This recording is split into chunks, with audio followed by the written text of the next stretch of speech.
Hello and welcome to Spirit Insight, Celebration of Consciousness. I am your host, Loreli Drache.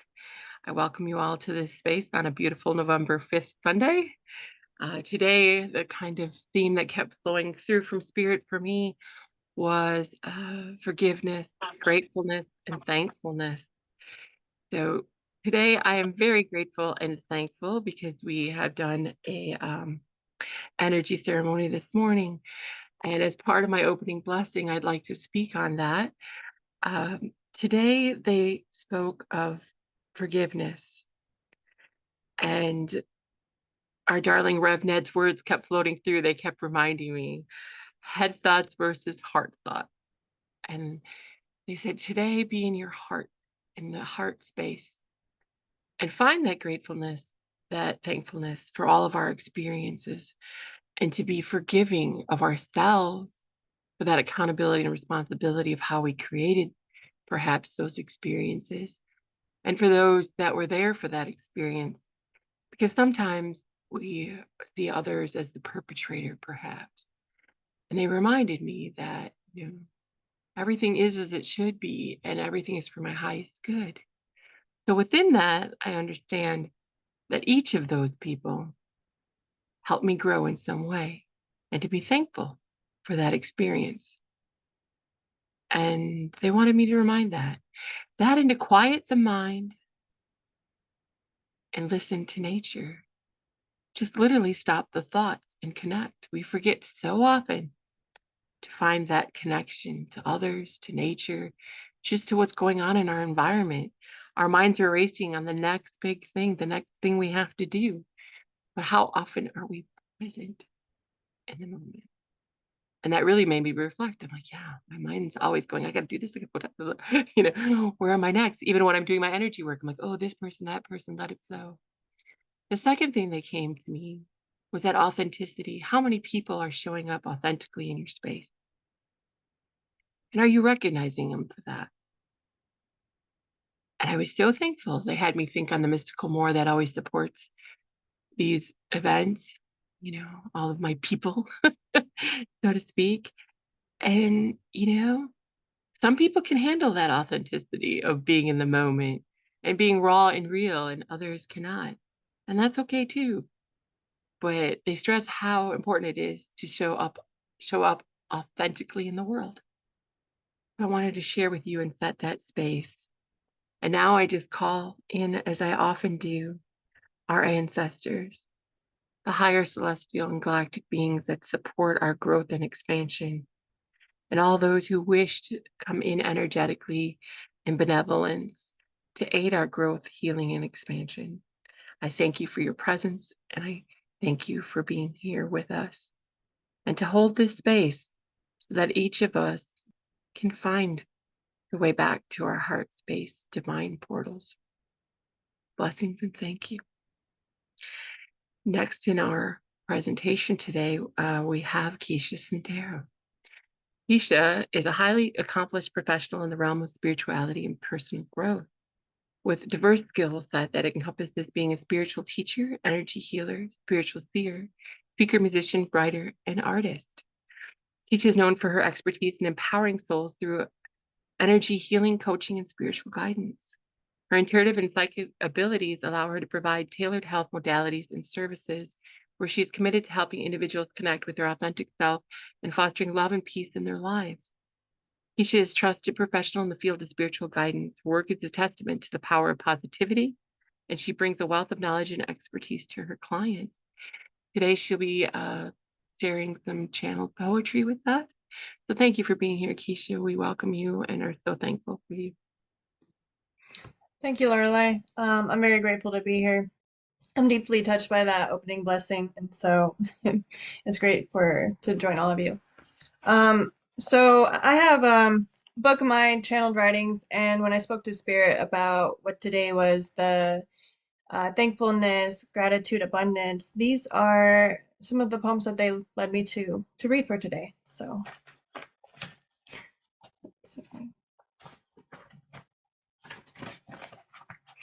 This first one is titled I Love You. And it's one that I wrote around a time when I was coming from the dark into the light. And so, remember when you were trying to figure out your place in the world, when the wind was in your hair and you were unstoppable? When did you stop dancing? You beat to the rhythm of your own drum. You moved in spirit and in presence. Then you turned the music off. You crawled up, put the blanket over your head, and closed your eyes, and slept, and slept, and slept. You slept so long that when you started waking up, you thought you were still dreaming. A nightmare. You fought and resisted, and resisted, and resisted. Resistance stemmed from fear. You slept so long you forgot who you are, this unstoppable spitfire. Fear was so common among your mind that it was confused with other feelings, such as worry and anxiety. In resistance, the waking nightmare continued for so long that you had exhausted every resource, emotion, response, and fight you had in you. You felt defeated, and you surrendered. Through surrendering, you were beginning to see that this waking illusion was not a nightmare at all. It was, in fact, your reality you once knew, beginning to surface and find itself into your life, aspect by aspect. You had slept so long that your reality, or sense of, had warped. What was once your fear of the unknown was now understood as fear for no reason. There is nothing to fear. There's nothing unknown, only temporarily forgotten. Yet, starting to be remembered. It's like dipping your toe in the waters as someone pushes you in from behind. You know how to swim, but you weren't ready to get in the water yet. But that's the thing. When do you ever feel ready? There's always what we refer to as logical excuse, reason, we convince ourselves is why we should wait, or aren't ready, or need more time. That's the limitation of fear, because there are no limits. Life is limitless. If you align yourself with the frequency of fear, then it is you who is limiting you. Not logic, not reason, not any excuse. You. The thing about dreams is most people don't pay attention to their dreams while they sleep. Dreams are wild, crazy, don't make sense. They're not real. Then why, when we are trying to make something for ourselves in this life, do we say we are following our dreams? Because anything can happen in our sleep dreams. Anything is possible in our waking dreams. Anything is possible. The only thing limiting you is you. And so I have another one here as well. Let's see. And this one actually happened to come to me um, at a time when I really was feeling myself becoming whole. There was a whole day of enchantment and just feeling love, falling in love with myself, with spirit, with everything around me. And I got the urge to write, and this is what this is what came with that. And it's called The Inner Warrior Emerges. And if you can there's different points where it kind of shifts perspective, if you will, if you were able to catch that through verbally sharing this. So what's that? Powerless, helpless, feeling you have no control. Then what? What happens when you let go? Let go of the fear, the what ifs, the image in your head of how you think it's supposed to be. What's the worst that could happen? Let's see. Is that a light? It's foggy, but I see a path through. One step at a time. Through the path, a pattern emerges. It feels so familiar. It's the same path we've always taken that leads nowhere. I look around. I want more. Take a risk. I step off the beaten path, slowly treading through the foggy haze. Feels like a maze. Not sure where this leads or if I'm even making progress. It's a steep incline. Body aches, muscles burning. As I sweat, I feel lighter, releasing from within that which did not serve me, kept me heavy. Although this journey is not easy, I shall not stop, for I am dedicated to see it through, see where it leads, a mighty quest. I sit atop the mountain. I look around and see beauty abound. What blissful sights. I spend my days exploring this bountiful land and connecting with the life ever present around me. By night, I lay and watch the stars. Connected to the moon, I explore my emotions and dive into the depths of my soul while the world sleeps.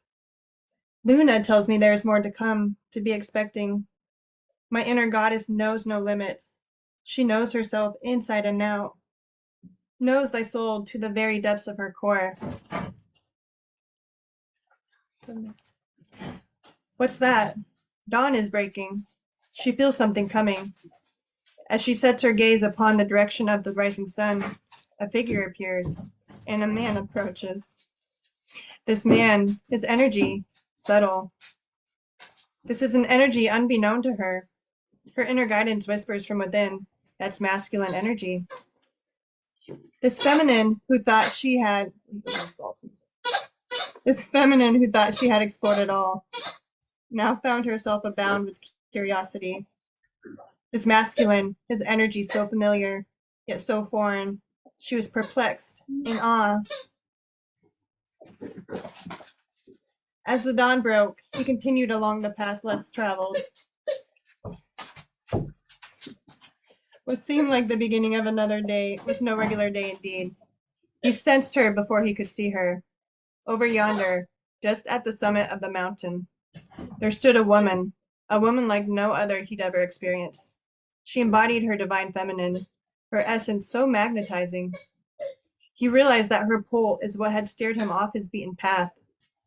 At this realization, he paused, in awe, taking in everything about this moment.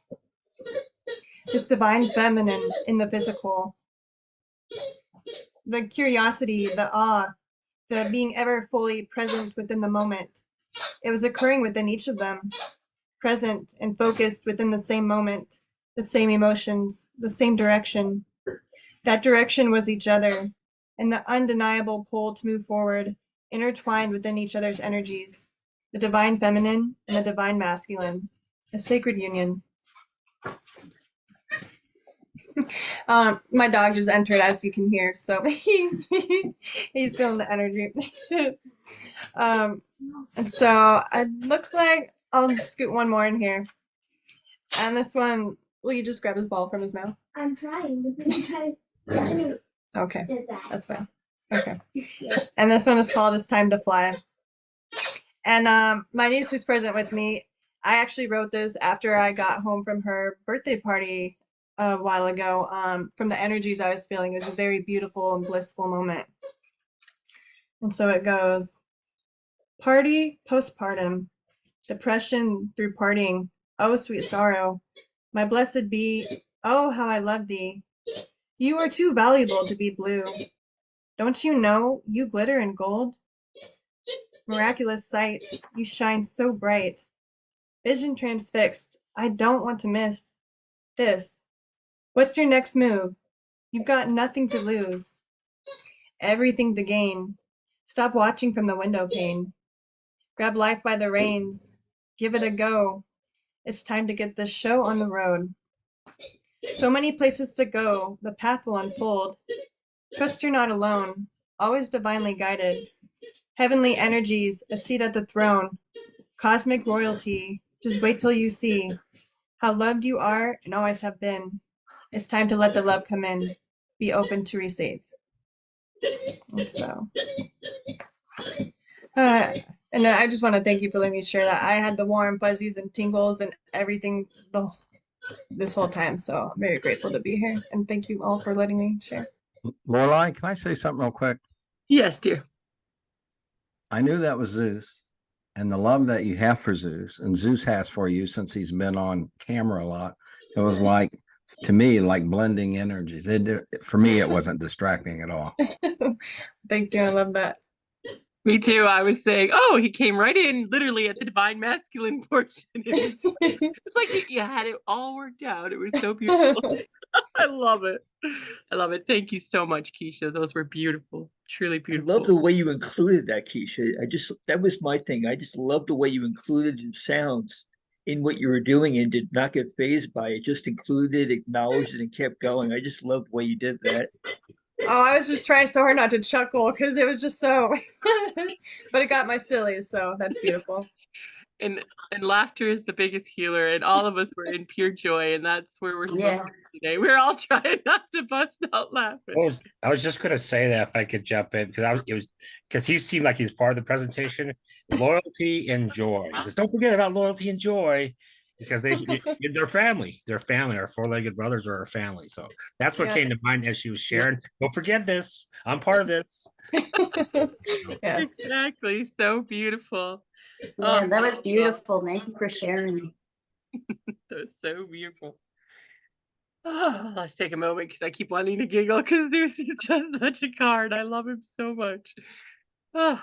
Okay. Oh, there we go. Oh, and she's got her beautiful. Animals love this space. Our meetings are usually more full of animals. So appropriate. So appropriate. Yes. Yes. He was scratching at the door to get out of my kitchen as soon as you guys were talking about four-legged friends. I was like, okay. Beautiful, beautiful. Well, they're always welcome. The owls, as I mentioned before we started recording, really showed up for me today. I even picked out a ton of owl stuff for my altar. I don't know. So our animal friends are very much wanting to support us, this space, and our journeys. So I love that. Now we're going to move on to our speaker today, Jennifer Dean. Welcome, Jennifer. Jennifer Dean experienced an NDE during chemotherapy treatments used to treat her leukemia that she was diagnosed with at 13. She had a severe adverse reaction to her treatments, which threw her into a vegetative state. She was aware but locked into her body. She was in and out of consciousness. Upon drifting out of consciousness, she was taken to a loving, peaceful void. Shortly after her journey to the void, she miraculously awakened from this state. She made a full recovery, and not only from her vegetative state, but her cancer as well. Doctors were stunned. Afterwards, her life was filled with many spiritual experiences, even before she knew what had truly happened to her. Welcome, Jennifer. Thank you for holding space with us today. So excited for your story. Thank you. Thank you for having me. You want me to start from the beginning, like Whatever I'll you just feel share called. the whole experience? Yeah, I'll start with the NDE. It's really been my whole life, I would say, but from the NDE on was where there was no fear of death. But so when I was 13 years old in 1995, I was diagnosed with acute lymphocytic leukemia, and it was a very aggressive cancer. But so they didn't really know too much back then on how to treat leukemia. And we were told that me and my parents were told a lot of the stuff's 50-50. It's either going to work or it's going to kill you. So we went ahead because there wasn't really other options at that point that we knew of. So I started aggressive chemotherapy treatments. And in that time, probably for 7 to 8 months, I was getting weekly bone marrow tests, but I'd also get a spinal tap, and they would inject chemotherapy into my spinal fluid to kill any cancer cells that could cross over from the blood, because leukemia is cancer of the blood. So they started giving me these, I would say weekly. That's what I remember. And then one day I was going to, part of the protocol was also to get radiation to my brain. So my mom and me were picked up. We were at CHOP, which is Children's Hospital of Philadelphia. And that's right. I live in New Jersey, so that was close. we were there. They brought us over to like the radiology center right outside, and next door. And it was associated with the adult hospital where I was in the children's hospital, but that's where I was about to receive my radiation treatments. And I remember just like when they wheeled me outside, it was definitely like the summer. I could feel the sun hit my face. Like I hadn't been outside in months at that point. So it was all surreal, like the sounds of the city, the smells, like just my senses. So I remember that. And now I look back and I know that that was like the last thing I really remember of that life. But so when I was waiting in line, I was next in line to get radiation started on my brain for the first time. And all of a sudden I was sitting and my mom was next to me and I just couldn't hold my head up. And then my whole left arm went dead and then my whole left leg.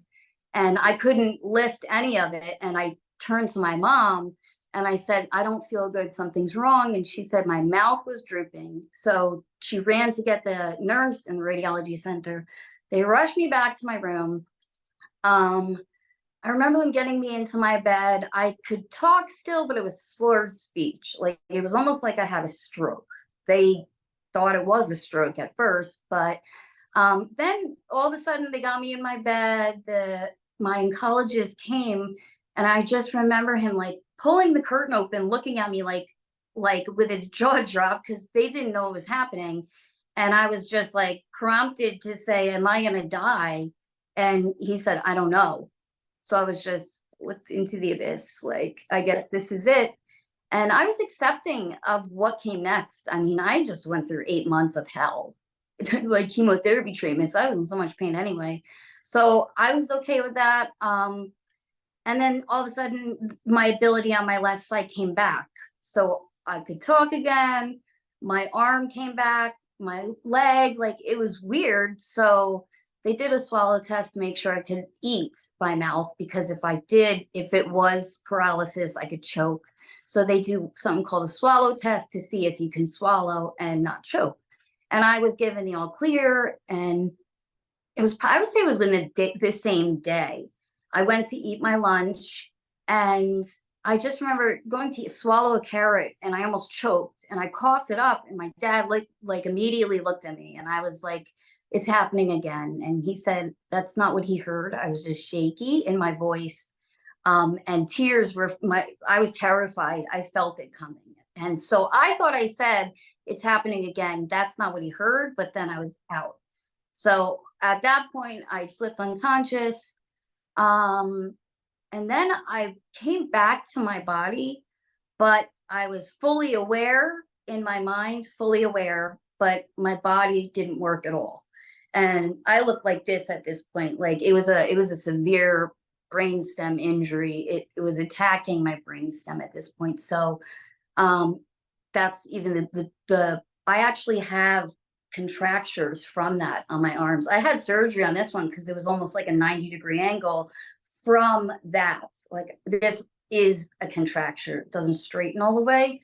And that's what happens when you have a severe brainstem injury. It's called a corticate posturing, but it happened, and I was so aware, and it was so terrifying to like have the ability to talk and communicate and use your body and then not.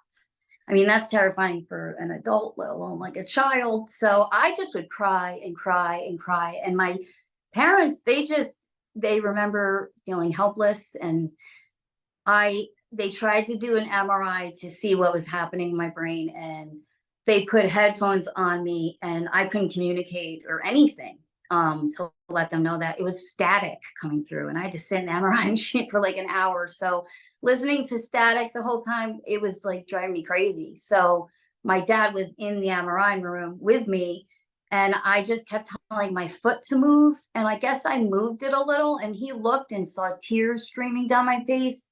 And he knew something was wrong. So he just jumped up, started pulling me out. They stopped it. They helped me up and brought like a dry erase board and a marker. And they were like trying to get me to tell them what I was trying to say. At this point, they could see I was trying to say something, but my hands were like this. So I couldn't hold the marker, and I just dropped it, and I started just bawling my eyes out. I was like, this is my life now. This is it. Like, now I'm trapped in my body. And after that, I drifted into the peaceful void. Like, it was after that horrible trauma of being aware that I drifted. And when I was in the void, I didn't see any light. I felt the love. I felt so peaceful not being in my body at that point. Cause like I said, it was like 9 months of chemotherapy. So I can't even describe what it feels like. You'd have to go through it. And I hope to God that nobody ever does. But to not have a body was so peaceful. I felt the love of God. I didn't, like I say, I didn't see the light, but I felt the light. It felt like I was swaddled in darkness. Then I knew I was going to be okay. And when I woke up to like my entire family around my bed, like everybody from my family, like cousins and aunts and uncles, both my grandmothers. My grandfathers were in spirit, but I know they were there. And I woke up and I remember thinking to myself, why does everybody look so scared? Like, I knew I was in the hospital, but I couldn't understand what were they so scared about. I didn't know what I looked like. So I was very unaware of my body, like very unaware. And I remember looking up at the pole, like, what are they giving me? So like, I knew I was in the hospital because I was in the hospital for months. But after that, like, I'd had my last rites read and everything. And then after that, I came around. Like, I knew I was going to be okay in the void. I knew that. And I came back with that. Because I remember when everybody looked at me so scared, I was like, in my mind, like, it's going to be okay, everybody. I'm going to be okay. And I did. After I woke up from that, I came back around. I couldn't speak right away. You have to kind of retrain your brain. So I had to relearn to walk and talk a bit. But I always knew what, my personality stuck though, so no matter what. And then after that, I didn't have any other almost near fatal reactions to anything after that. I had a reaction to the chemotherapy and the steroids with my joints and stuff. Like, my bones were destroyed, but like, it didn't almost kill me. If anything, it's made me stronger because it's pain. I've been in pain since I'm 16. I've had a lot of surgeries. Like, that's the other thing I want to drive home. Like, life is not perfectly easy after a near-death experience. Like, it's actually harder in a way, I feel, because you felt the peace of not having a body and not being here. And then you have to come back here. And it's like, you felt this love that, how do you find that in another human being? It's, our idea of love sometimes is so broad. It's like, we're so, I don't know. Sometimes it's, I've recently been more, being asked to share that part, is that, like, I came back from all of that and I had an amazing, 20 years before the trauma came back around and hit me. So I got better from all of that. The only thing I took from that was how lucky I was. I remember they had doctors coming in. It was CHOP, or Children's Hospital of Philadelphia, is like a huge teaching school. So I had residents, like a flood of residents coming in my group, like just looking at me like, what is she? And that's just how it works with like doctors. They just talk like about, they're not really talking about you. And, you just kind of sit there and listen, 13, or I was 14, so a 14-year-old female, blah, blah, blah, blah, blah. And I remember always thinking, I must have survived so I can keep doctors' minds open. So that's something I took away from it. None of us are alone.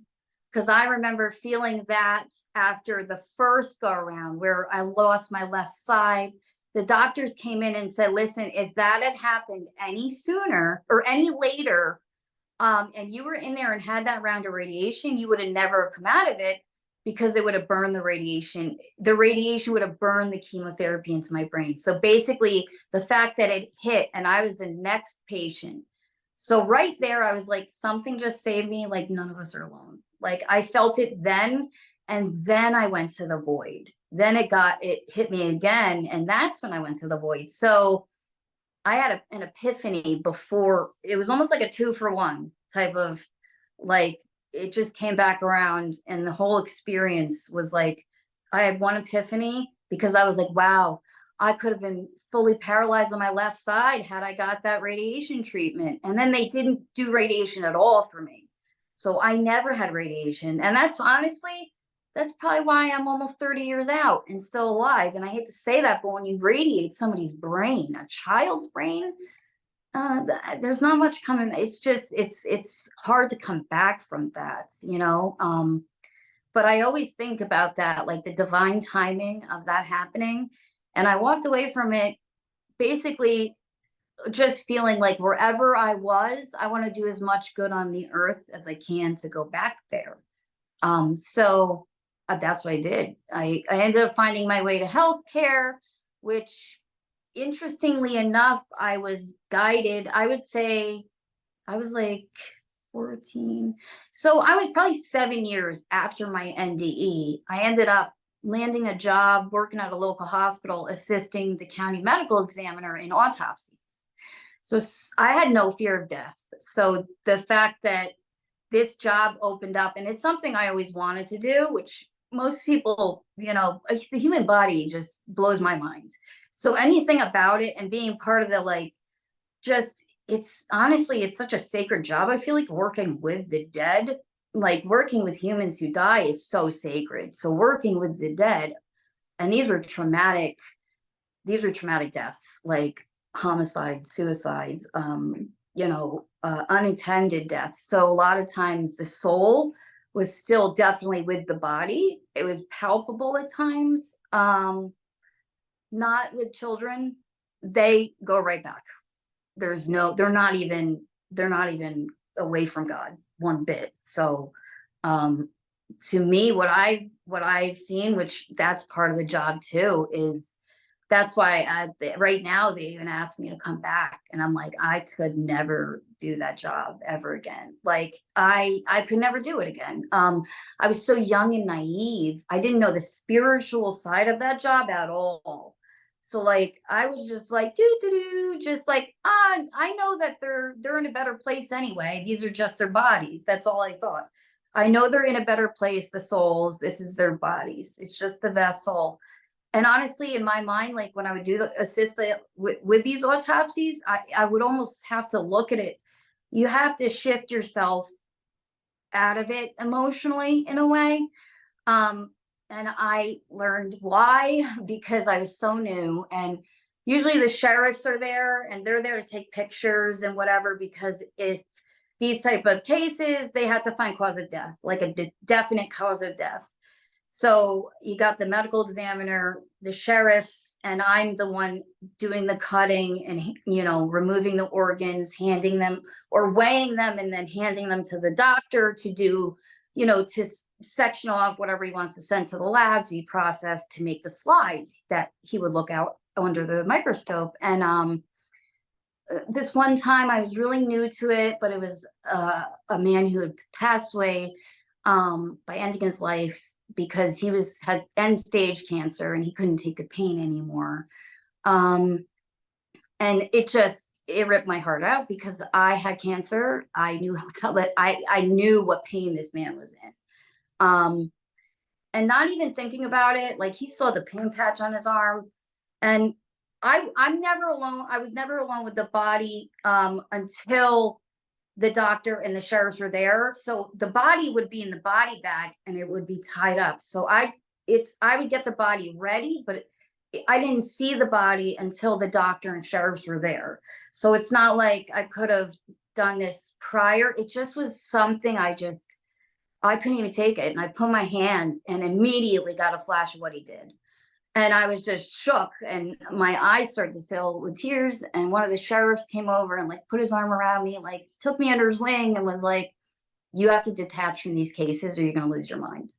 And I was like, yeah. So I definitely had to like pull back a bit on connecting so deeply with the cases and empathizing so heavily, or like you will lose your mind. I mean, so I did that job for 5 to 10 years. 5 years doing autopsies, 10 years total with that type of job. And then I went to nursing school and I became a nurse. And now I'm a Reiki nurse. You know, that found me just in its own way as well. And it saved my life. Like, I wish I had it the whole time I had cancer and everything. It would have made life much easier. I feel like I would have coped better with including that. So I include it in my nursing care. But that's all been led. It's like the near-death experience, just it keeps coming back around. Like, even with the nursing career, it's like I learned from the best. So to be able to come back around, and now I have patients, you know what I mean? It's like I've seen miracles happen that my doctor got to see with me. So it's so full circle to be a nurse now, and to also bring Reiki into medicine, because that is the in right there. Like, that's where spirituality and medicine are gonna come together as one. And I'm like super stoked for that. But yeah, I've always been led to death after my near-death experience. So I guess because I don't fear it. But so that's in a nutshell. I mean, there's a lot of experiences in between there, but yeah, that's it for the most part, as far as working like with the dead. Now if I have hospice cases or anything, it works, you know, I work with Reiki with that, and that's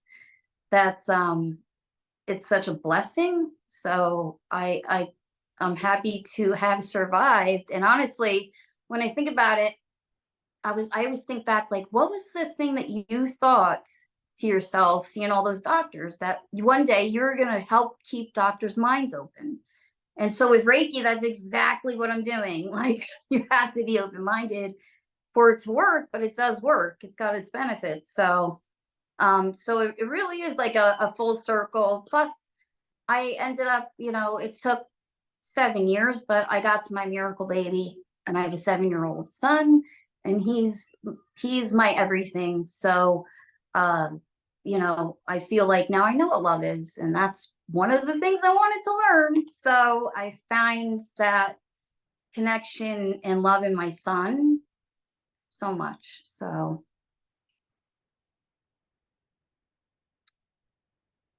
but yeah, do you want me to share anything else? I don't know how much you want me to like share. Some of it, it could go on, because it really, it's been like my whole life has been just even being an autopsy assistant, I was Jen Dean the Diener.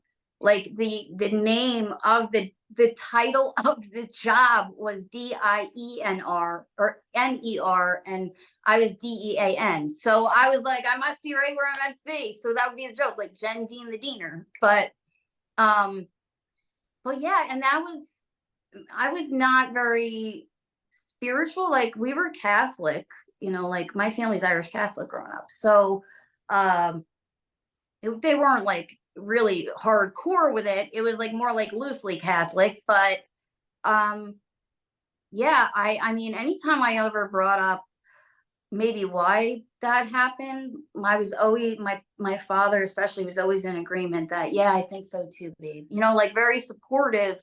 So through the years, I've never thought twice about what happened to me or what I learned from it. And then as I got older, I'm like, wait, people think this is it? Like, I don't even know what space I was in. I'm going like, what? This is it? No. But so I was like, I'll share my story and make sure people know that this is not it. This is not it. Thank you so much, Jennifer. And Oh, you're welcome. that was such Thank a beautiful you. story. And I'm curious, for you, what would you say the biggest transformation? Because you know, I've known you, and you know, the different experiences, and you continue to have spiritually transformative experiences. Out of all of that, what do you think is your biggest takeaway from your experience? To keep the faith. I honestly, because I did fall into a deep, dark depression. And that was honestly because I wasn't remembering what happened to me. I had blocked it. So when I went back to high school, I blocked it all. And, because there was a lot of trauma, there's trauma with these experiences. And like, it's just a beautiful experience wrapped in trauma. Like you got to dig away at the trauma to get to the experience. So once they started remembering and releasing, I was pregnant with my son in 2 months, like that. Once I was able to connect more deeply with my intuition and follow it heavily, it brought me right to the very thing I was trying for 7 years, which was my son. But the biggest thing that I took away was keep my faith in God and trust God, and trust that there is a plan. And every time I do that in situations when things go crazy and I'm just like, okay, breathe and trust, it always works out. And my parents used to always say that, but like I've seen it with me, like with myself, even trying for 7 years to have, conceive. I just always knew I was going to get to it because I always knew I would get to him. We had like pre-birth communicate or preconception communication. So, I knew it was also like long before I gave birth, but just the very thought of him has gotten me through everything. And it was when I lost my faith in God at one point, because we had lost a loved one and it was very traumatic loss. And I just didn't understand anymore. I had such survivor's guilt, just especially after cancer, you tend to get that. But it brought me to my knees, but I was 33. So it basically brought me to the place to say, like, why do you still have me here, God? Why am I still here? You should have taken me, especially being in pain all the time. It was very confusing for me to have these experiences as like a teenager. You're processing so much already. I had no time to even process. I always knew I was lucky, but I didn't really fully know why. Like I actually didn't even know why my arms were this way. It was insane. So to actually remember it all, I mean, energetically, I could just imagine. So it was my lack of connection with God was one of the worst things. And it brought me to my knees because I lost my faith. That was it. Once I got pregnant, faith restored. And now, like, I'm my way of honoring God, the way God has brought me to my son and my daughter's in spirit. But I am actually a rose priestess. As you know, I've shared that. That is really how I feel, first of all, how to ground the energy and really weave my experiences into that, but to walk with God. I begged and pleaded for this kid. So now, and I always said, whatever you want me to do, God, whatever you want me to do. So I wasn't always one to talk and share about myself because I don't want to remember any of it. I want to now because it'll help people. And now it doesn't affect me. But this is exactly what I should have been doing with it the whole time. And I had lost a lot with losing the memories from it, which I think a lot of NDErs, you block it out, so you don't really know the value of it until you remember it. And then you go, wow, like I really am. And I think it coming back when I was older, that was perfect because then I knew what to do with it. So, but yeah, it's been a crazy road, but definitely, if anything, losing the faith. So always keep the faith is the main thing that I have to remind myself and trust. So. Thank you, Jennifer, for that. That's a beautiful. You're welcome. That's a beautiful reminder, and you do so much beautiful work in the world. I follow what you do, and I'm so thankful for you. And well, thank you. I'm thankful for you too. I know we just clicked recently. I'm like, it feels like I've known you for like ever, but we have. So, but it's funny how I kept being told, like, you have to go to this conference. You have to go. Like, I knew I had, and there were so many connections I made that, like, it's just, it's amazing to have those connections and who it's hard to understand that experience without really going through it. So to see so many other people who shared that, it was awesome. But then I got to meet you, and so I'm so happy we met. Yeah, we had been friends a long time, but to meet in person is another whole thing, that whole of energy. Exactly. That's what it was. Like I was friends with a lot of people online, but then to meet you guys in person, that was like another level. So it was so necessary. Like, because I think it gets easy to do interviews like this, but then you're not actually with people, you are with people, but like even in person too. I get used to I do a lot of interviews, but it's like this. So I'm like, it's great. It's got me, yeah, I'm just happy that I can even share my experience with you and your guests. And if it's helpful, then I'm happy. If it helps anybody else, then I didn't go through it in vain, so. Exactly. They told me, be authentic, share your truth, because each of it carries something for someone else. So I thank you for doing that. Absolutely. No, thank you so much. And if there's anybody else that has a question for Jennifer, you can just feel free at this time to ask. So you can raise your hand or Yeah, just anybody. Eric, go ahead. Well, kudos to you. You're bringing up a lot of things for me. I'm an experiencer myself, and I want to just first of all say thank you for having so much respect for the departed. That was mortuary. Thank you so much.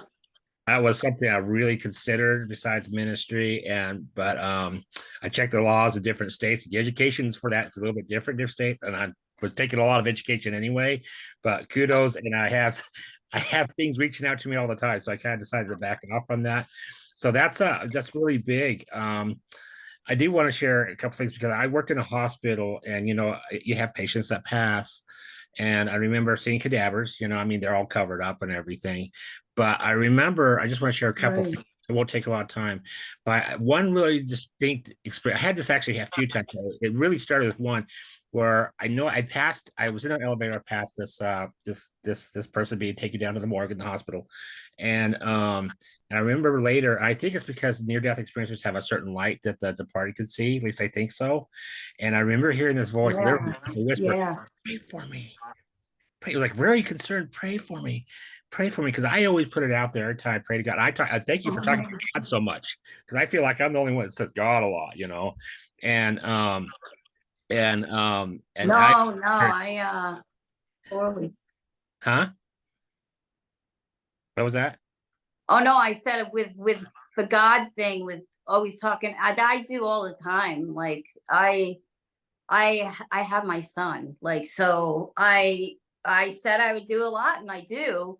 As I wasn't a priestess back then when I did work with the dead, but I also was so young, not thinking of what kind of like the souls still cling to the body a lot of times with a traumatic death, because they're trying to figure out what's happened. Like, and it can take however many earth days or whatever for them, if they ever decide or figure out what happens. But yeah, I don't think I didn't understand any of the after effects of a near-death experience. So part of that is, like you said, you kind of are more spiritually open. Spirit knows that. So it makes it for interesting, if I didn't know that and I'm feeling all the stuff I'm seeing or feeling, or I was so young, like when I had my experience, and it was just, there was no guidance except for my inner guidance, which always leads me to death. It's so weird, but a lot of times that's why the experience happens, to lead you to either work with the dead or work with the living to not fear death. I mean, like it seems to be, because that's when I became a nurse. I was like, I got to start working with the living, because I feel like I can help more people, like keep them. That's my thing now, is to keep the people off of that table. So like, that's why I'm an initiated priestess for that. Like, and also I work in pediatrics. Sometimes, if you ever need God to be there for when you're holding a sick child, that's exactly what, yeah, exactly. So it works pretty good in the whole thing. But back in the day, I was like in my early 20s when I did that job. But sadly, it's picking up. I mean, a lot of people are having a hard time right now. So, as you know, the state of the world. Yeah, you're saying a lot of things that's resonating. You just brought up another thing. This is the last part you shared was especially after I returned Earthside, because I certainly didn't want to come back from my experience. I had abilities really enhanced. Of course, they didn't tell you, they don't tell you about how to use it or anything. You have to figure it out as you go. Right. And I use my abilities to help encourage the living, like people with cancer. And I've had cancer, not as severe as you, but Oh, okay. I was able to beat it holistically and through positive, quoting scripture and praying over my water and my food and everything else, and denying it, rebuking it basically is what I did. And I got rid of it holistically. Right. And reverse diabetes. And also, but you were mentioning the death and life thing. So I help people now, like people that have cancer that are afraid to cross. When I had a friend that recently passed because she was afraid to go. But when I came back, it was crazy because I knew who would die soon. I mean, I still have this to this day. Almost to the day, I will have a knowing. No one tells anything. Right. That knowingness. Sometimes I call that connecting with God Wi-Fi. You just. Oh yeah. And then sometimes, I mean, I remember I had this one experience where this person wasn't quite a friend, but was more an acquaintance. And I almost wanted to shake that person and say, that person, your life's in danger. But how do you do that? That's like months after. And find out later, he and his buddy were supposed to go on a fishing trip. They got in an argument, and his buddy shot the guy with his own rifle. They got into it. It was like, oh my gosh. Oh my gosh. We're stopping a car. I know I was supposed to probably stop and talk to someone, and finding out, and I didn't, because I was pressed at that time with my fiance at that time, and we were pressed for to go someplace, and I should have stopped. And I find out later on the news that person killed themselves in the car. I mean, that really changed everything. Wow. After I committed to do whatever I felt I was being guided to yeah, do. I know. Interesting how that works. So thanks for bringing up a lot of. I've had that too, randomly, just recently, and I had to give a message, and it was healing, super healing situation, but it was crazy because I went and I was being told to say certain things. I'm like, no, I'm not saying that. And then I was like, all right. And then I felt the need to give the message regardless of what I thought. And I was like, well, then send me again. And I ended up getting the same case out of blue. And I was like, all right. And that's what I did. And she was crying, thanking me. And it's very healing. It's my thing with the mediumship part of it. I could do it, totally can do it. But I'm not a fan of seeing and feeling how people die, because you want to give them evidence, but you're going to feel it. You're going to see. I see enough bad shit. I see enough sad shit. I don't want to spread, I don't know. I know there's certain people that are very good with it, and I could totally do it, like I said, but I use it more in my nursing practice in that way, because my patients can't tell me what's up. They can't tell me what's going on or how they feel, if something's hurting, because they're babies, or I take neuro cases. And so that's the one thing, but that's how I use it there. But I give people props that use it for mediumship, or with the police station, for cold cases, they actually do bring mediums in to find clues for cold cases, and they find the clues. They don't ask how, they just said, whatever, if you can get us clues for cold cases. So it's funny because now everybody's abilities are rising a bit as we rise in frequency that's coming through the earth. And now these cold cases they're getting found out. First of all, we have better technology now. And second of all, there's a lot of psychics that are probably being able to I don't know. I just feel like it's interesting when they bring psychics in for cold cases and stuff.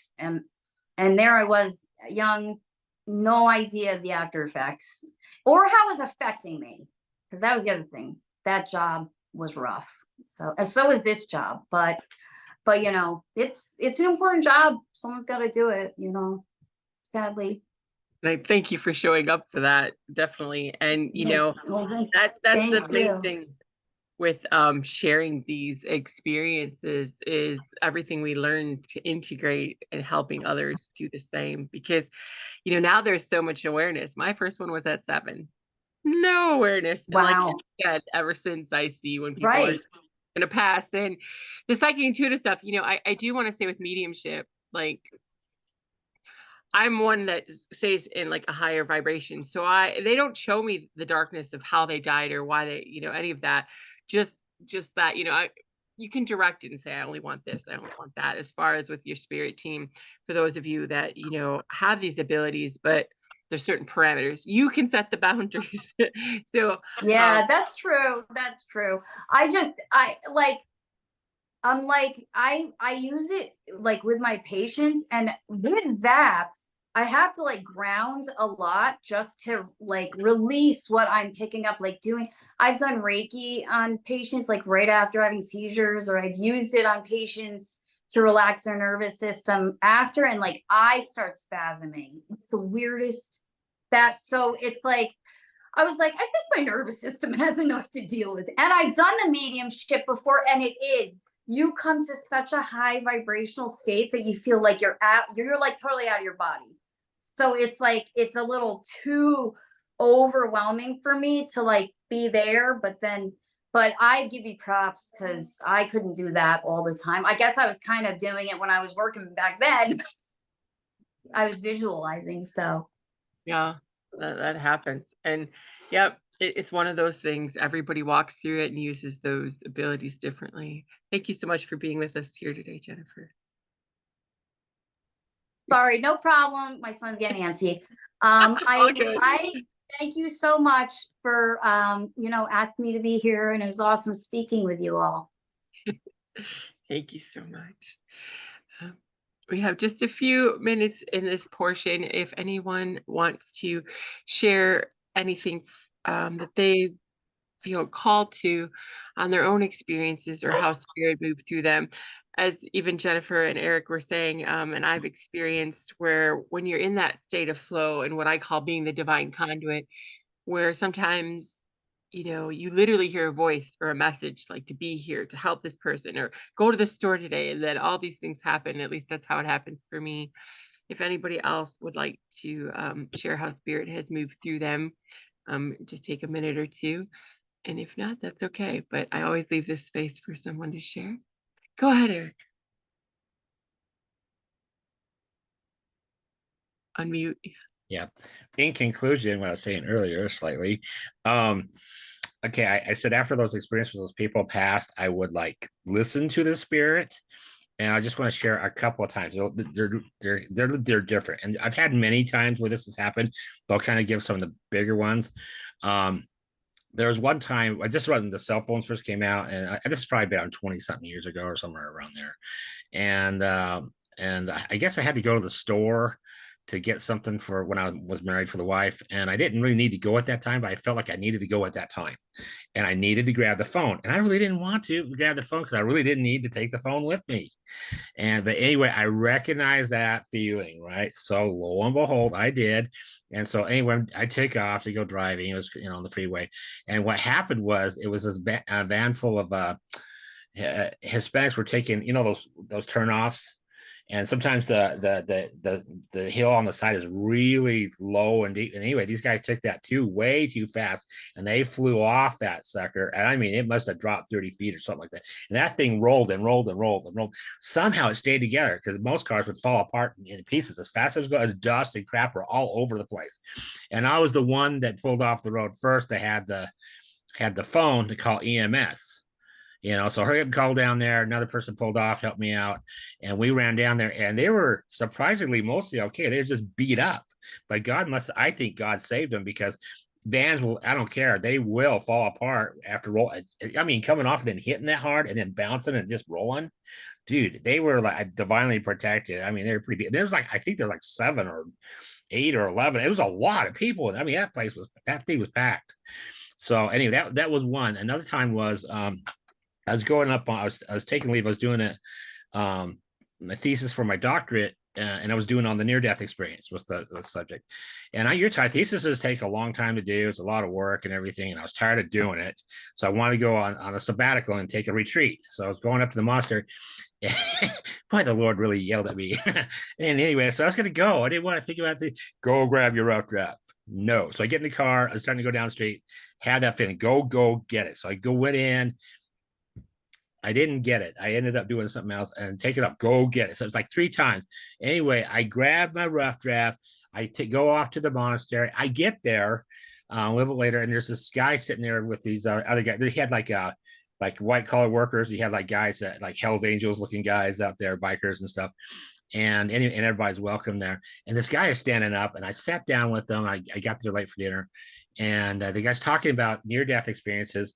And actually, he was talking about Dr. Ritchie's, who I had met after my near-death experience, very first one author-wise that I met, who wrote Return from Tomorrow. So I'm listening to a minute, and he was a priest that was on just taking sabbatical. And I'm still listening for a minute. And I says, do you believe people have these experiences? I asked him. He goes, well, yeah, this thing is life-changing and everything. And I says, okay. He goes on for a while. He goes, what would you say if I told you that I've had a near-death experience? And everybody, I wish you could have been there. I cannot explain how funny this was. Everybody was listening, and everybody stopped. They had like the fork to the mouth, and they just stopped. It was really kind of funny, really hilarious. Everybody. And I says, what would you say if I told you I've had a near-death experience? Everybody stops. And I go, also, what would you tell you if I told you I happen to know Dr. Ritchie, who wrote that book? That I told them what the book was. Everybody went clink, clink, clink, clink, put their stuff on the plate at the same time. Hilarious. Totally hilarious. Anyway, moving forward, I mean, he invited me to talk about this in his parish and everything. But the main reason I ended up taking that rough draft was somebody else that came later. And I guess he was actually on the run. He just was going to hide out at the monastery that night, and everybody's welcome, you know. So I let him read my thing. And I have to share, this was funny too, because I have a lot of paranormal stuff around me. So I was talking to him in my cell, and he was sitting on the rack, the bed. And I said, well, don't be surprised. I mean, I have my little attachment, little Casper, and don't be surprised if there's a knock. It's just validating everything. Well, I've never had Casper. That's what I call it. I usually have this little taps or knocks or something like that around me. This time, it was like a sledgehammer on the side of the wall. The mirror damn near fell off the wall, and that guy, he turned so white. I laughed. I'm sorry, I laughed. So I always pee my pants. I laughed so hard.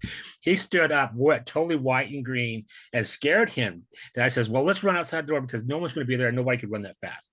So anyway, we checked that, and I said, see, he just validated. There was no way anybody could have done that.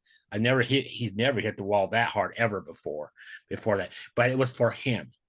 It was because he was going through a lot of stuff. So it was the rough draft was just for him to read it, you know, which was kind of funny. I've had other experiences where you need to be at the right place at the right time. Or the first major near-death book I picked up was Embraced by the Light.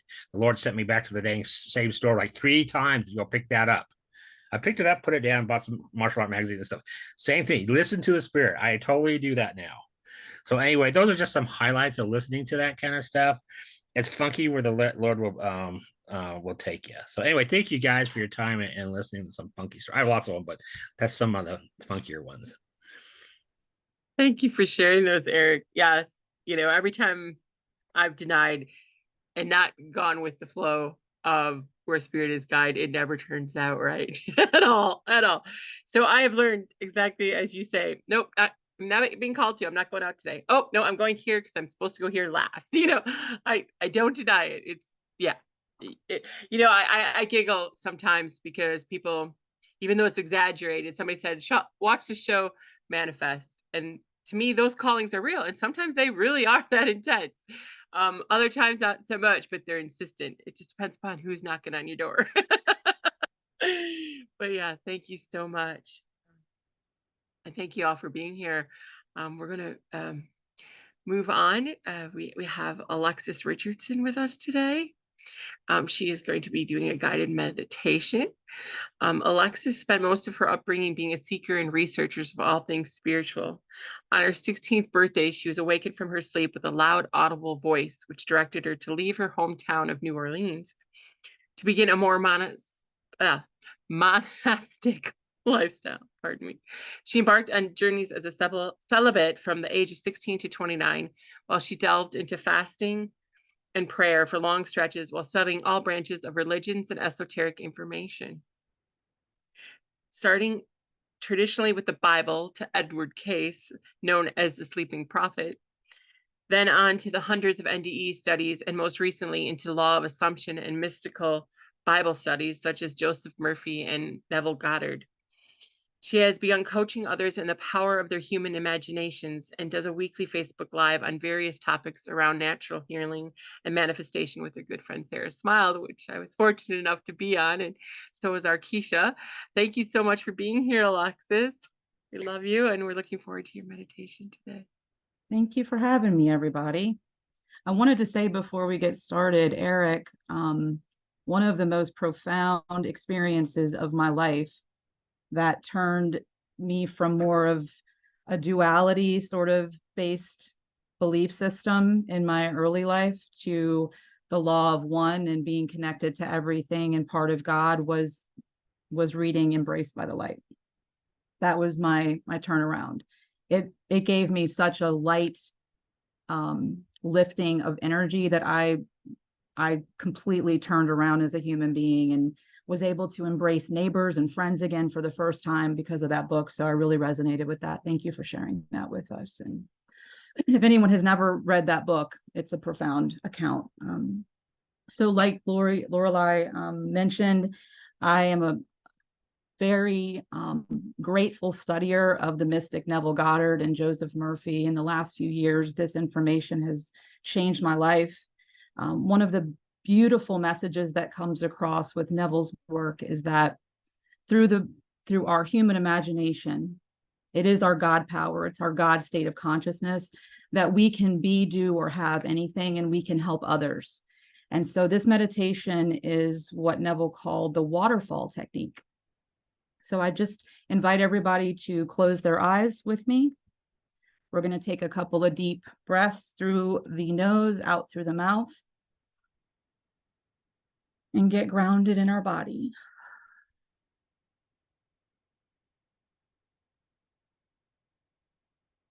Please relax in whatever position you're in as much as possible.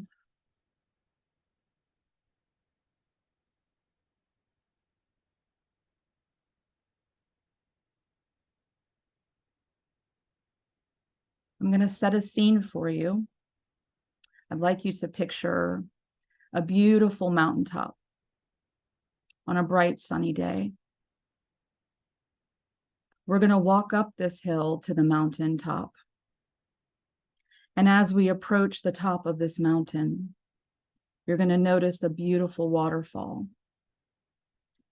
This waterfall is ginormous, and it looks over a beautiful valley below.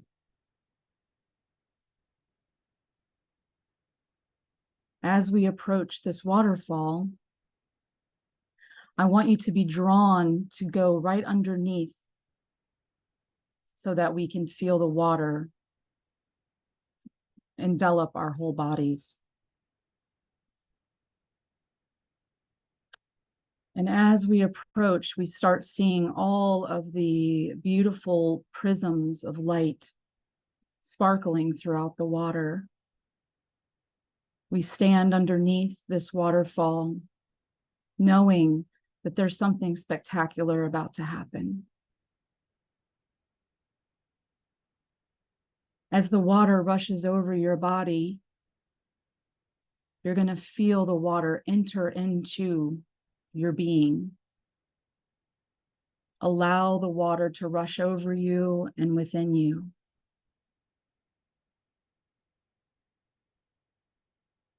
Feel the flow of that life force and that light force flow through every part of your limbs, through your fingers, down your arms and through your fingers and out to the ground below.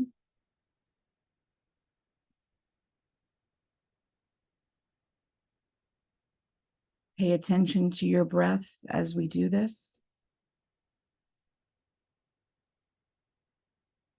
And now I want you to peek through that water out to that valley.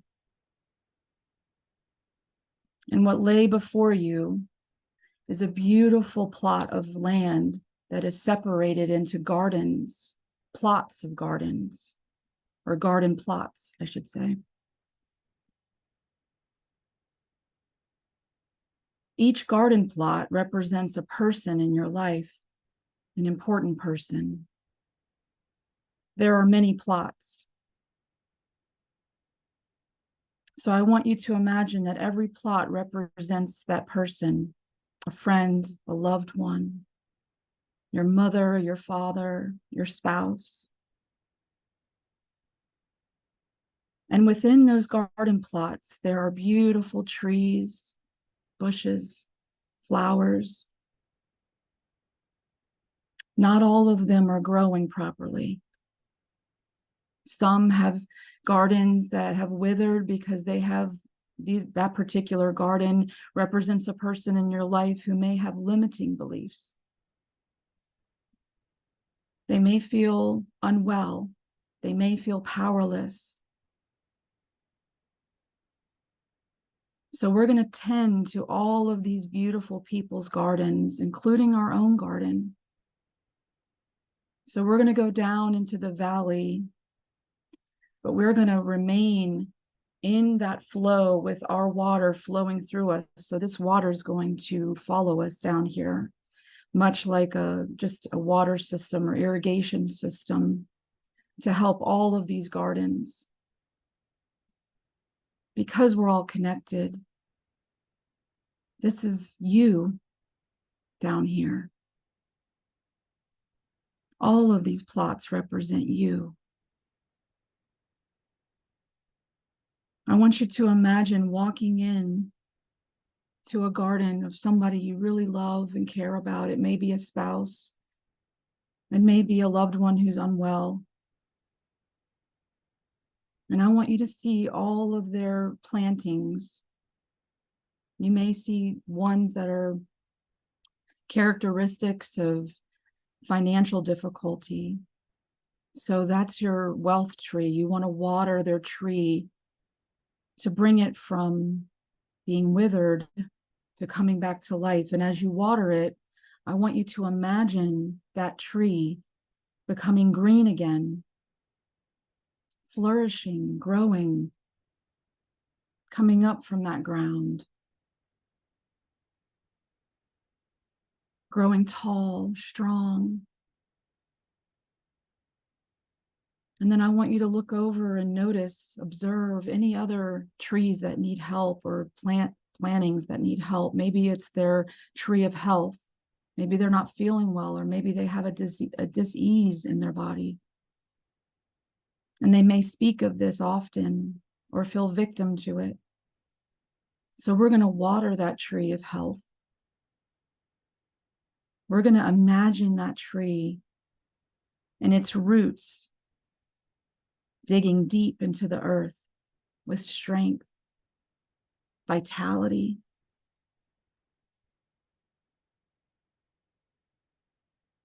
You're going to imagine it growing in depth and width, flowering even. Start to imagine all of these trees with all of the limitations that people have in their lives. We have the ability to help. So I want you to take a moment, focus on your breath as you do this, but imagine yourself doing an intentional walkthrough of this garden, all the people that you know in your life that could use watering. Imagine their specific plots, enter their little gates, picture them there. And I'll give you a few moments to do this as we breathe and imagine this scene for our own lives and our own people, okay?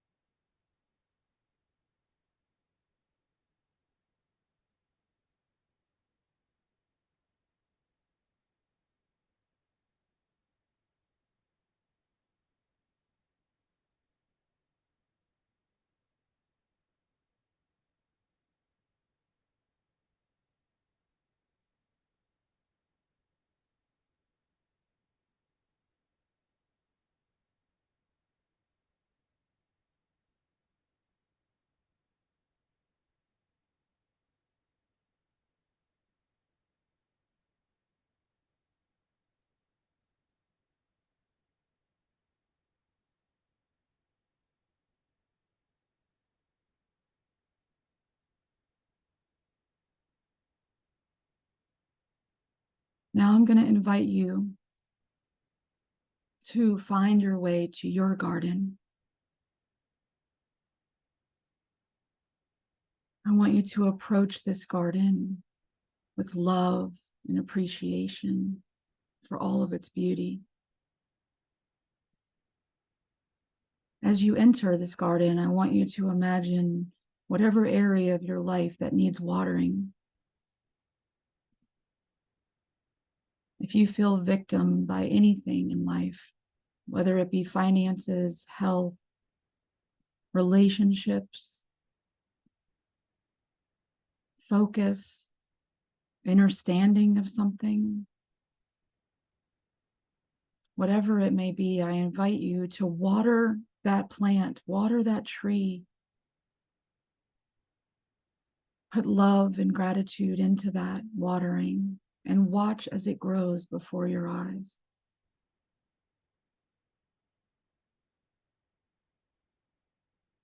Some of us have limiting self-concepts, self-worth issues. We don't see the bigness of who we are. The fact that we are all connected to each other through source. We limit ourselves. We see ourselves smaller than we should. Water that self-concept tree. Imagine and watch as its trunk grows strong and large, as it shoots up into the sky.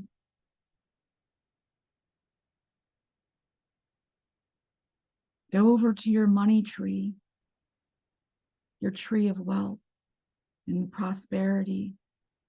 You may have beliefs of limitation in that area of your life. Water that tree, fertilize that tree. Imagine it growing strong and feel how worthy you are of prosperity and abundance. Hug that tree. I'm a tree hugger. Hug it. Love these plants. Talk to these plants. This is you. You're investing in your own plot, in your own garden.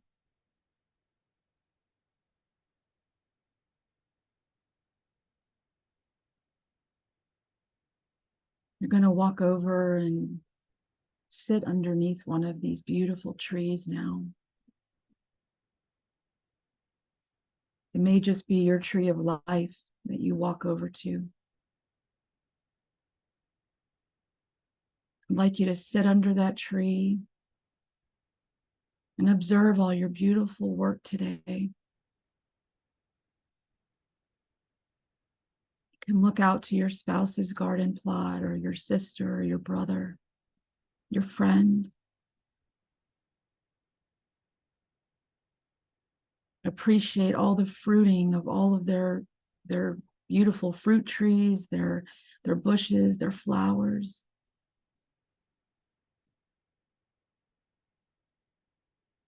Assume the best of their lives and their plants and their gardens always.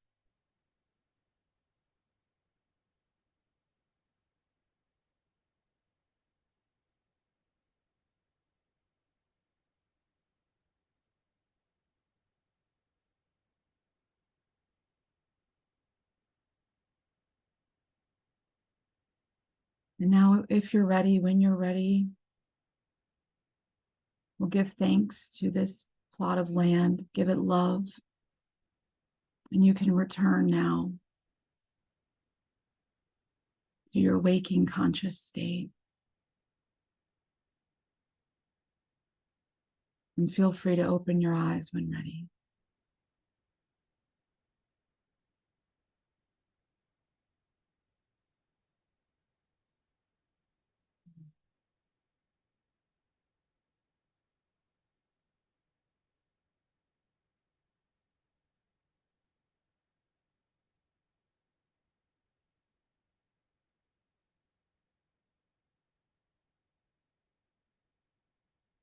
Mm.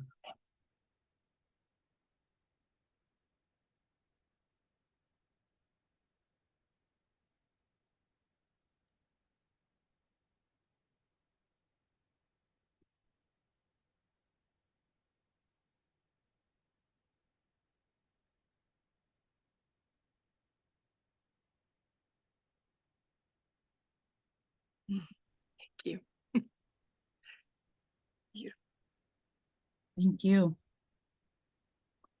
Give everybody a moment in case they need to come back. We have a lot of people off camera.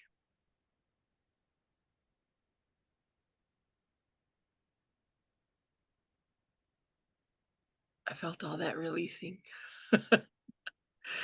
Very appropriate for today. Thank you so much, Alexis. Absolutely. Thank you so much. Does anyone want to share or say anything about their guided journey?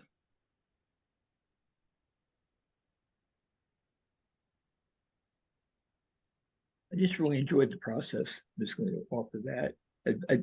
I haven't heard anyone do it quite the way you do it, Alexis. I like your creativity, your originality in the way you did that.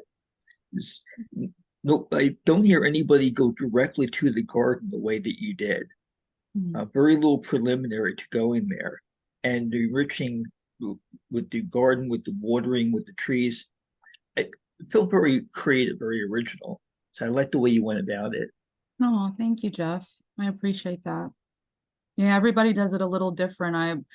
I find it's very peaceful to walk in my loved ones' gardens and, picture myself helping in whatever way I can. That's one of the things that this work is so powerful, because it's that you can imagine for your brothers and sisters and assume a new reality for them almost. And it's because we're each other, we're connected as one. Whatever you assume, and as long as it's with good intention and love, it has to reflect back to you. Often we assume of others things that we've experienced maybe in another now moment.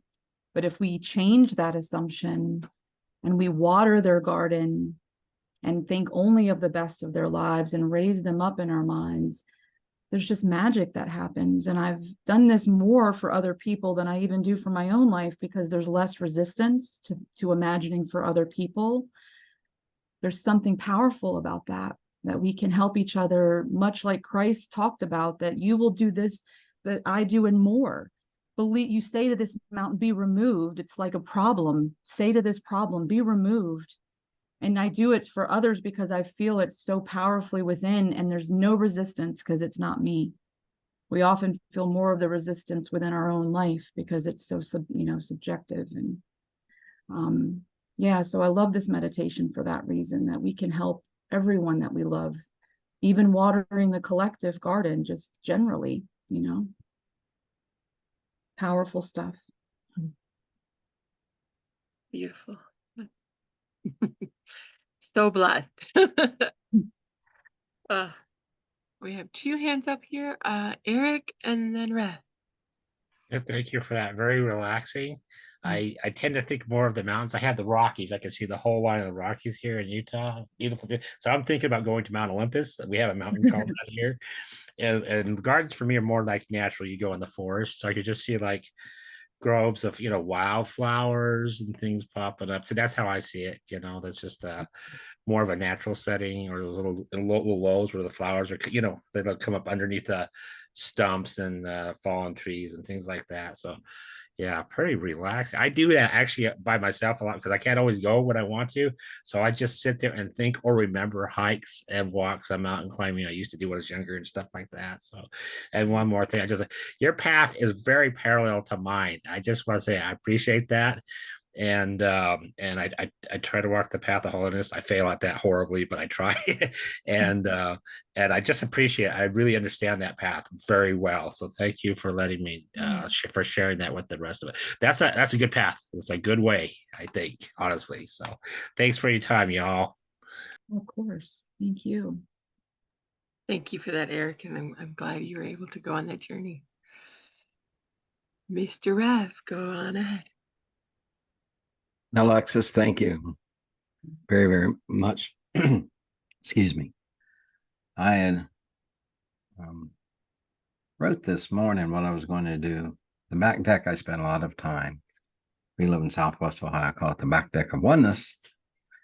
And not knowing what anyone was going to share, I stay connected with Lorelei on running themes and energies since she's contacted everyone for the closing blessing. But I went out on the deck and it was very powerful. I love working with water. I have a friend called Sparkles that made this. It's feminine energy to work specifically with water. It always sets up here with that. But when I was out on the back deck, I did a water ceremony. It's interesting because I usually do it with a really nice cut glass. It was a mushroom can that I had cleaned that the wife had made something to take to an event at our grandson's school. So I had this can of water, and then he offered to the four directions and to Mother Earth and to her children and to Wonka Tonka and to Goshula and to the ancestors. And, I can go on and on and on what I was sharing, but I had no idea that you would be talking about water and the garden plots. And now I know why I was to do that outside. Wow. Thank you. Yeah, thank you. I so love the interconnectedness of this web they show me of energy that we weave every time we hold space. And that's just, it's just a validation of how interconnected that really is. That's just so beautiful. Okay, pardon me. All of a sudden, when you get those God bumps, well, when it's like full high frequency, I get it all the way to my head, but it was really weird. It didn't go anywhere up my body. All of a sudden, I got this whole tingly, like a crown right here on the back of my head as I was saying that. That is so weird. So now it's like, so pardon me, it almost makes it itchy because it feels like it's like these little sparks going up on the back of my head. No, I'm not having a short circuit. That's so weird. I've never gotten that. It was like literally like this whole crown just now. Whoa. Wow. Like if you were to wear like the crown of thorns, let's just say. Yeah, that's so weird. At this time, I invite you, if anyone feels so called. This is the portion we do during this celebration of offering our intentions or asking for healing for any particular space, place, person, time, period, whatever it feels that you are guided to. If anybody would like to set that either quietly or share it with the collective to aid you in it, I offer that time space right now. So feel free to share anything that you would like to set an intention or a healing journey towards.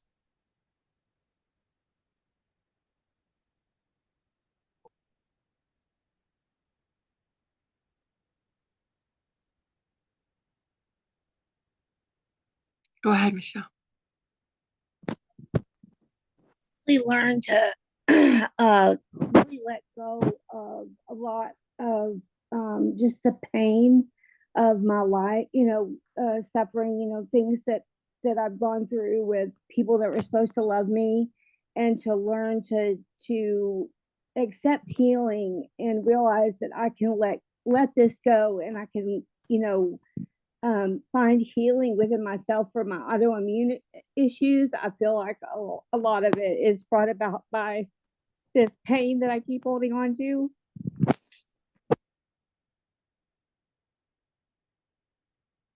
Thank you for sharing that and being vulnerable, Michelle. We send healing and love for that. And we have some privately in the chat if people want to add energy to that as well. Jeff and then Keshia. I keep having a feeling this be desirable to share here. I'm very reminded in the theme of guiding loved ones and taking care of them after, of what my late wife used to do back when, where it was just, I'm aware of it being a calling more than a choice because of what she did, that she was just felt compelled when each of relatives, sometimes hers, but mostly mine, were passing along the way, that she would always reach in to guide them toward their resting place and then be nurturing them after they reached there. And just the watering reminds me of what she used to do, of always, after the fact, nurturing to have them be at peace, and just making sure that they were able to be. And so it's a powerful activity. And I'm just very reminded of the way that she went about it, listening to Alexis and then listening to folks who are just looking out for what loved ones do after they depart. Thank you for that, Jeff. So true. I appreciate you. Go ahead, Keshia. I'm going to set an intention for a commitment and commitment to myself. It's been coming to me a lot recently about gathering loyalties and loyalties to our family, friends, loved ones, but a lot of times in that circle, we don't include ourselves. So loyalty to self. And so I set the intention to commit to myself. That is so beautiful, Keshia. Thank you. That's interesting. Part of that today, then I told you I was doing energy work and gratefulness. And part of that was something along that line, and remembering that not everyone will love you or love what you do. And I guess it's the hardest part for me, because I am such to myself and how I try to present in the world as this pure love, authenticity, and we're human. I don't always flow through that. With most people I do. My family is another story, because that's still this very human role that I have to play, the mom, the wife, and those things. So I that one I have to, I will be honest, is the part that I struggle with, to put myself in that 360 view, because you want to fall back into that role. And at this stage in the game, they remind me, I have to stop attaching to the character. I am not Lorelei in that sense. I can experience what I wish to from it, but to attach to it's a whole nother thing, in the sense that, that's where my suffering was created, where I can experience the storyline, but I don't have to become it, if that makes sense. And a reminder for myself to remember that and to embody it. There's many teachings and many things, and even many messages that we get from spirit, but embodying it is much different than knowing it. And so that is my intentions for today, is that reminder, and that level of forgiveness, for myself when I forget to do that. I have so much information, but remembering to stay in that mode is harder. Go ahead, Michelle. One of the things that I struggle with, like with resolving or trying to like set aside these relationships or these issues, like with my sister or with my mother, people who have been less than loving, feeling like by me cutting that relationship off, I worry, or I feel like then that's me being unloving or being unforgiving, and trying to balance that and realize, am I being selfish by, knowing that it's what's needed for me to move on and to be healthiest within myself. I want to speak to the role of mother. I can't remember how old all your kids are. I know you mentioned the other night, 2 of them are adults. All of my children are adults now, and moving from that role of, the constant caregiver, the constant support, into letting them go and be who they're meant to be. It's jarring. It's a little bit jarring. And it's definitely something to get used to. So, yeah. Thank you for sharing that, Michelle, and for, being that. Yeah, all three of my children are adults, and, that between their own NDEs and spiritual transformative events, they have a lot of, as Jennifer spoke of earlier, trauma to unpack around that, even though they have all the knowledge. And I think we forget that sometimes. And that's where I am, like they get it, but they're not embodying it at times because they're still going through those whole processes. So the patience is huge. Thank you. Alexis. Sorry about that. Hold on one second. You're fine. Driving around. I just wanted to mention that a few months, maybe a couple months ago now, I had an awareness come to me, like almost like a download, that I should request from my higher self answers to questions that I had specifically, which often our ego tries to steer us away from, that we have any kind of power over these things coming, but we definitely do. And so I reached out to my higher self one night and I asked, because I'm in the progress of, creating a website and a new business around this information. And I asked my higher self for the answer. And I was shown a vision where I was almost taken by the hand by a higher being, probably my higher self. And I went into a storefront full of glass. And when I walked into the storefront, there was a big tapestry with an African elephant on it. And across this elephant, it said, "Conscious Commander." Now, this was a particular question about the business and the website, but it reminded me of a powerful scripture in the King James version of the Bible, where God was speaking to Isaiah and he said, "Command ye me, command me."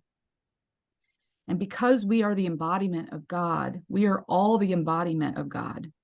We have this ability to proclaim and to command things to go on in our lives that create healing, that create answers, that create insight and understanding. So I would just ask that that intention be brought forth into the collective, that people awaken to this ability. They awaken to their true power, and not to see themselves as powerless or small, but that they have the ability to create healing where they need it to be, to create clarity of mind, to create, whatever information that needs to be downloaded into their spirit or awareness. We have that. So I would love for that intention to be set, because it's such a powerful awakening going on generally. But for people to know that specifically is really important, I believe. Very much so. Thank you. Yes. As my dear friend Callahan Grant says, become lucid within the dream and wield the will that is holy. Wow. And Spirit always says to me, envision everyone in your story as whole and holy. And they recently had me do a thing, a cone of energy that I did for our seekers group of, they had me, I've never chanted this, but they had me chant whole and holy in their highest power. And then they had everyone claim it as, in my power. But and when I did that, they showed me the energy weaving between each person, and that's why I never say I'm a healer. I say I'm a remembrance guide in that sense, because I'm just reminding you of what you're capable of. And I think your intention is fully fitting for the new energies, especially, like I said, November is a space of thankfulness and gratefulness in my heart anyway. And so, I am so grateful to hold that space, I guess you would say. So thank you. But I thought I should share that. They kept saying, share that. That's important. And when you have the power of a collective, one of us is very powerful. But if we're each a fractal whole, the more fractals you bring together on the same intention, the more they keep showing me that, and pieces of that we're all pieces of that puzzle, that wielding that will in a collective fashion is very powerful. Yeah. So thank you. Is there anybody else who has anything they want to set before we move on or add energy to the intention? And I did check the chat, so make sure you check the chat for those that requested things off camera. Thank you. Okay, so we will give just a few minutes to build that energy between us and send it to all of these intentions and to our intention thread in our community. We're sending energy for those as well. You have been seen and you have been heard.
Start to pull that cone of power back in.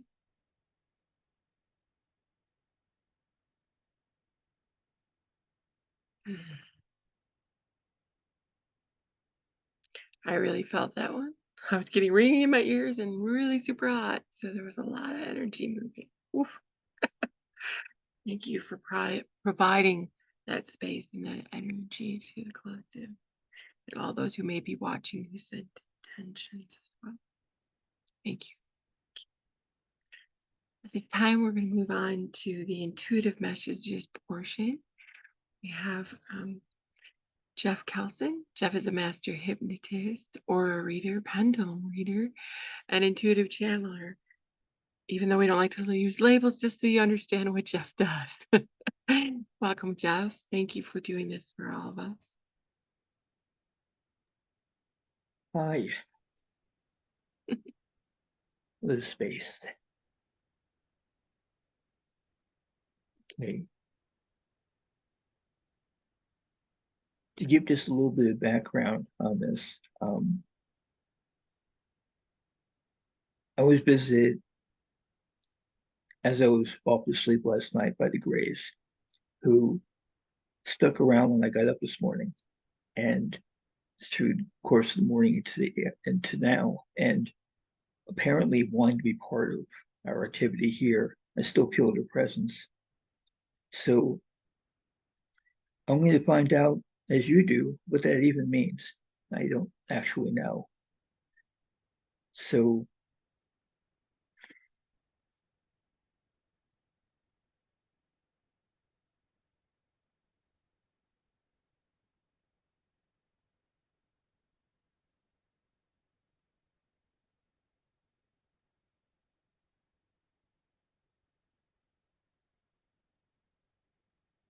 hello, we are here with your energy.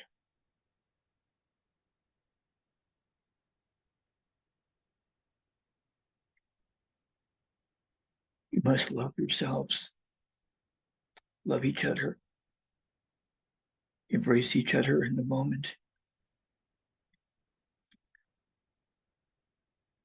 We and all others are always with you.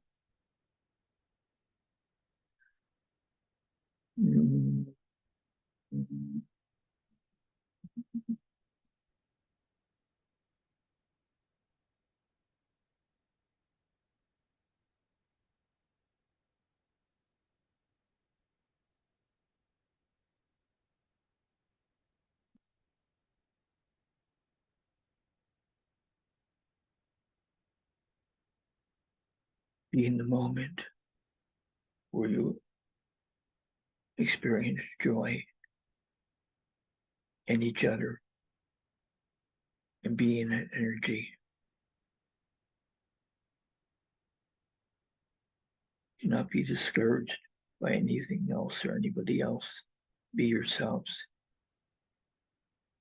Be your energy. Be the love that you are with yourself, with each other. Take deep care of yourselves and of each other.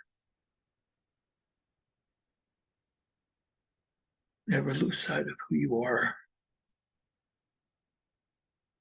or be afraid to be who you are.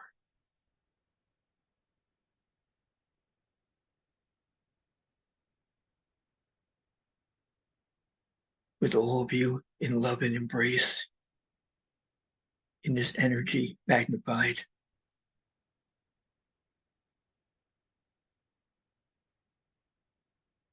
Be yourself in every moment.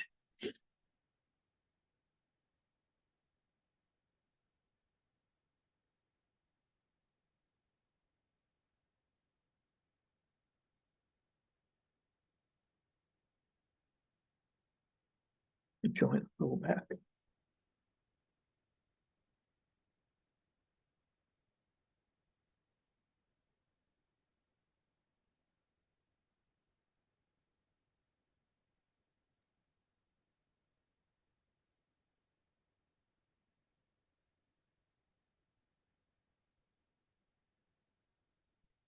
Embracing yourselves in love and keep staying together, be with each other.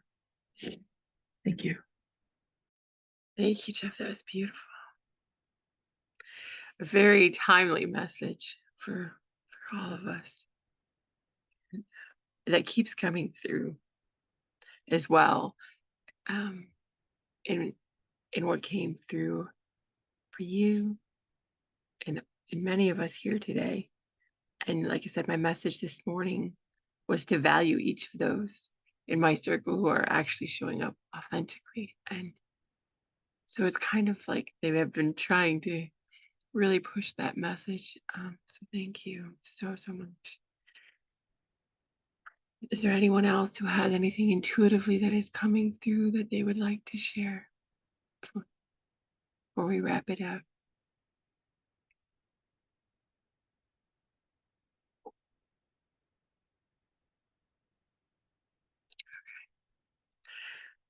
I always like to hold space in case anybody has a message. Thank you. At this time, we'll wrap it up with our closing blessing with Mr. Rev Ned Sheldon. He has been teaching pure love for over 40 years, and 30 years of Lakota ceremonies. He always holds such beautiful space for our mystical more. Rev, I hand it over to you. Thank you, Lorelei.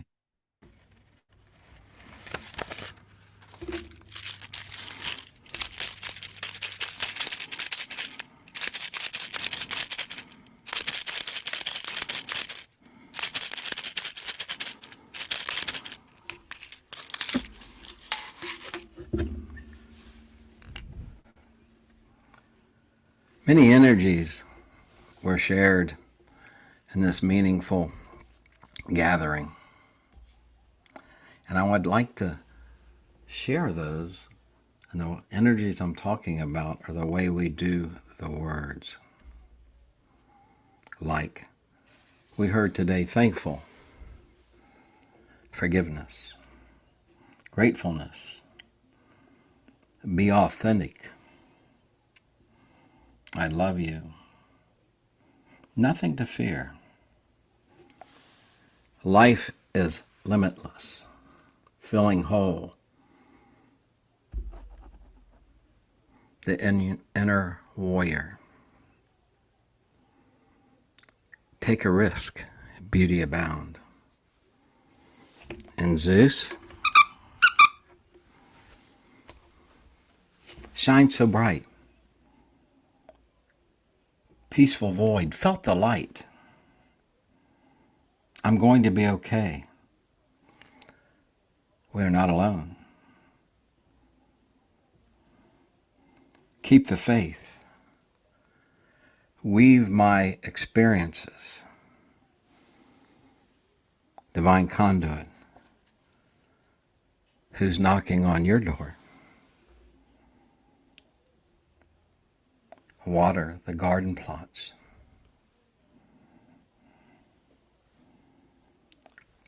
Water and hug your tree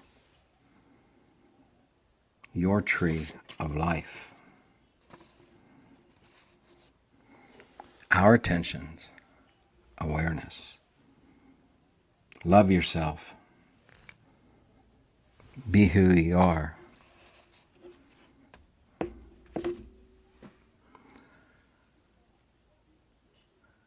And Mr. Jeff ended with, thank you. So all of you are awesome-nators. We give thanks for the energies that have been with us and beyond us. And the energies that have come forth from the presenters and from all that are present. Yes, we are thankful for the abundance of these beautiful energies that have merged and expanded here. I was thinking about the month of November, its name that has been transformed as we came here out in the boondocks where we live at this time in our galaxy to be transformed ourselves. That word November comes from the Latin novem, meaning 9. Because in the Roman calendar, there were only 10 months in the year. We are thankful for the energies of appreciation for this sacred gathering, of being in oneness and in unity, covered in pure love.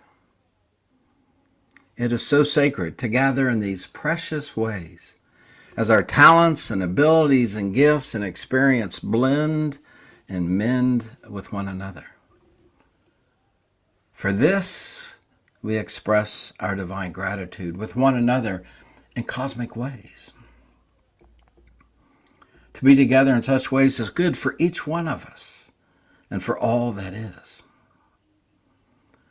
We have deep appreciation around all that have participated and will participate in these energies of the mystical more.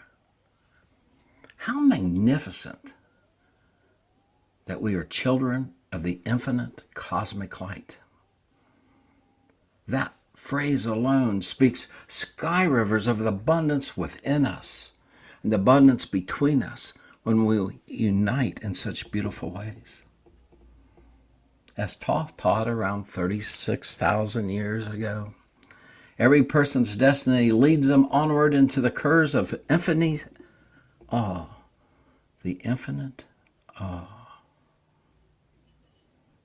We are filled skyfuls of thanks for this gathering of sacred souls. We are thankful for Loreli creating this space of sacredness, for our divine uniqueness to come and unite since we are connected to all that is.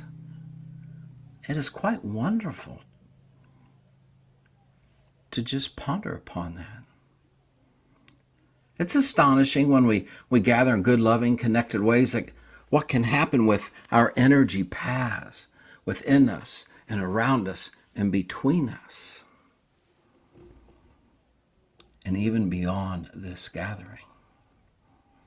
The divine flow it's moving and dancing and being and creating. We are amazing beings as multidimensional entities, here to become and expand and make a difference to all the entities and energies. We can put this in perspective of how vast and expansive we are within ourselves.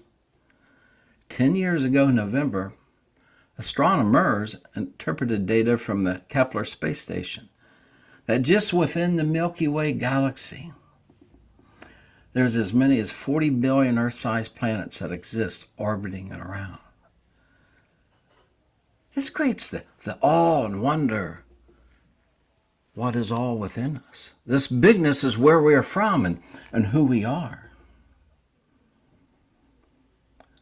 The word Google came from two Stanford students in 1995 with a creative spelling of the noun Google, a number equal to 10 to the 100th power. An amazing number. Beautiful soul of the mystical more, that is you, and you, and you, and you. We are the Googles. That famous catchphrase from a little person of different kind, Buzz Lightyear, from his star command fits well here. Let's say cosmically well here. To infinity and beyond. This is within us and beyond us beings of the extraordinaire. Neil deGrasse Tyson wrote, quote, "The cosmic perspective undoes this urge to feel special, but it undoes it in a way that rebuilds it better than it was before." End of quote. Dr. Tyson also wrote, quote, "We're all the product of cosmic events. We're all made of stardust." End of quote. These two quotes sounds and feels like a celebration of consciousness of a higher kind. Well, shining stars of the magnificent mystical more, higher blessings of the infinite cosmic light be with you till we come together once again in these abundant, grateful ways.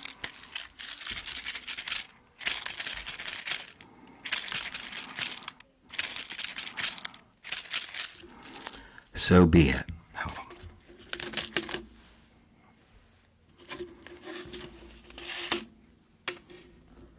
Thank you. And so it is.